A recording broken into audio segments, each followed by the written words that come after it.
Les actions sur le numérique et le dérèglement climatique au niveau européen, finalement, elles sont assez simples et elles sont ultra complexes, hein, c'est-à-dire prendre suffisamment de hauteur à un niveau européen pour avoir une vision globale sur à la fois ce que le numérique peut apporter pour résoudre et améliorer les dérèglements climatiques à un niveau européen. On peut penser au grid, on peut penser à une gestion régulée de l'eau, des températures, de l'énergie, que sais-je.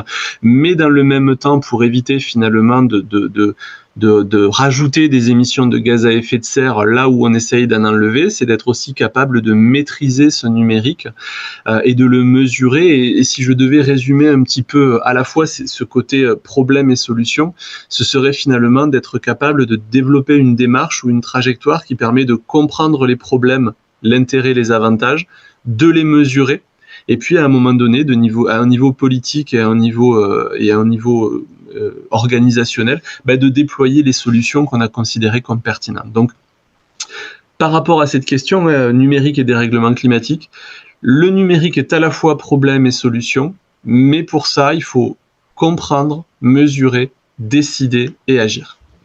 Après, la décision individuelle, c'est d'utiliser ou pas, d'acheter ou pas, de valider les opportunités, de saisir les opportunités que l'organisation nous propose. Par exemple, on est tous devant nos sites internet à accepter ou refuser les cookies.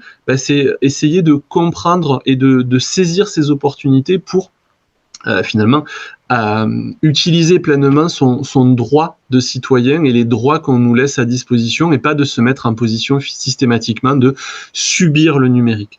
Donc il y a des tas de choses à faire, comme pour la voiture, on peut avoir une voiture électrique mais décider de prendre son vélo pour aller acheter son pain. Voilà, c'est des décisions comme ça qu'on peut essayer de s'approprier. Quels outils choisir? Quel écosystème privilégier, essayer de se renseigner sur d'où viennent les logiciels, essayer de se renseigner où vont ces données, et d'accepter ou pas l'utilisation systématique des algorithmes que les algorithmes nous proposent, que ce soit dans les vidéos, les achats, etc., etc.